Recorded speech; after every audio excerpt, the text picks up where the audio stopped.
to ask for your help in ending gender inequality, a cause that requires everyone's involvement. This is the first campaign of its kind at the UN, aiming to engage as many men as boys as possible as advocates for gender equality, not just to talk about it, but to make it real and intangible. When I speak about feminism, I often find that fighting for women's rights has been too frequently misrepresented as men hating. Over the past 6 months, I've realized that this perception must stop. The definition of feminism is simple: the belief that men and women should have equal rights and opportunities. It is the theory of the political, economic, and social equality of the sexes. For me, it has always been clear: feminism is about equality. My journey began at a young age. At 8 years old, I was confused when I was called bossy, simply because I wanted to direct the place we put on for our parents. Yet, the boys weren't given the same label. At 14, I was sexualized by element of the breast. At 15, I watched my girlfriends leave their sports team because they didn't want to appear masculine. At 18, I saw my male friends struggling to express their emotion. I decided I was a feminist, and it seemed straightforward to me. But as I've done more research and engaged in this work, I've realized that feminism has become an unpopular term. It's often seen as too strong, too aggressive, isolated, anti-men, or unattractive. Why is this the case? As a woman from Britain, I believe it's right that I'm paid the same as my male counterparts. I believe it's right that I should be able to make decisions about my own body. I believe it's right that women are involved in policy making and decision about my country. I believe it's right that I am afforded the same respect socially as men. Yet, despite this belief, no country in the world has achieved gender equality. These rights to me are human rights, and I am one of the lucky ones. I grew up in a family where I was not loved less because I was born a girl. I grew up in a school that didn't limit me because I was a girl. My mentor didn't assume me I would go less far because I might have children one day. This influence, these gender equality ambassadors, help save me. They might not even realize it, but they are feminists who are changing the world today, and we need more of them.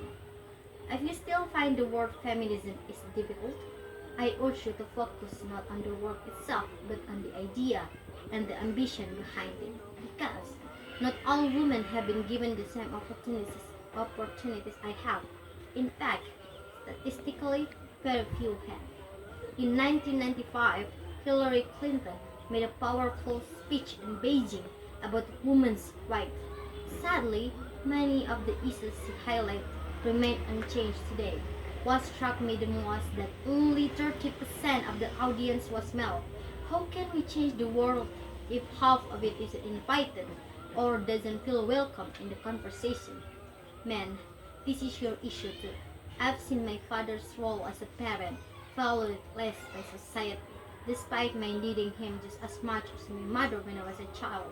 I've seen young men suffering from mental illness, unable to ask for help because they fear it will make them seem less macho. In the UK, suicide is the leading cause of death for men between 20 to 49 years old, surprising even road accident, cancer, and heart disease. I've seen men become fragile and insecure due to distorted sense of what defines male success. We don't often talk about how men are also imprisoned by gender stereotypes, but I see it clearly, and I believe that when men are freed from this pressure, it will naturally create space for women to be freed as well. If men no longer feel they have to be aggressive to be accepted, women wouldn't feel compelled to be submissive. If men no longer feel they have to control, women won't feel have to be controlled. Both men and women should feel free to express vulnerability, and both should feel free to be strong. We need to perceive gender as a spectrum, not two opposing forces. When we stop dividing each other by what we are and not start embracing who we are, we can all be freer, and that's what he for she is about, freedom. I want men to take up this mantle, not only for the benefit of their daughters, sister, and mother, but also for their sons. By supporting gender equality, men can help their sons reclaim parts of themselves they've abandoned in the pursuit of rigid masculine ideals. In doing so, they will become truer, more complete version of themselves.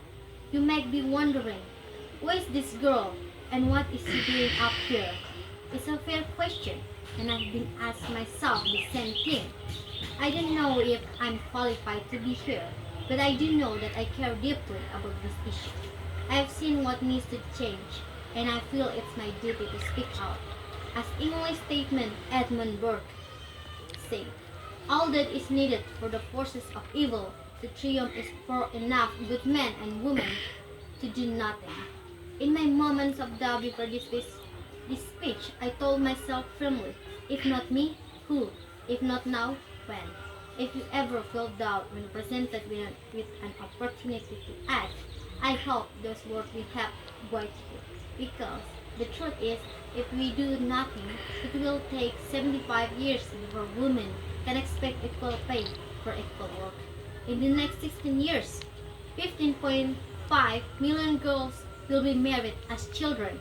At current rates, it won't be until 2060 and 86 before our rural African girls can access secondary education.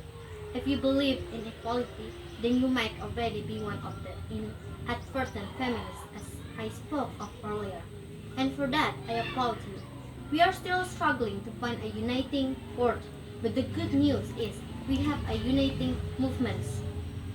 He for she. I invite you to step forward, to speak up, and to be the he for she, and to ask yourself, if not me, who? If not now, when? Thank you.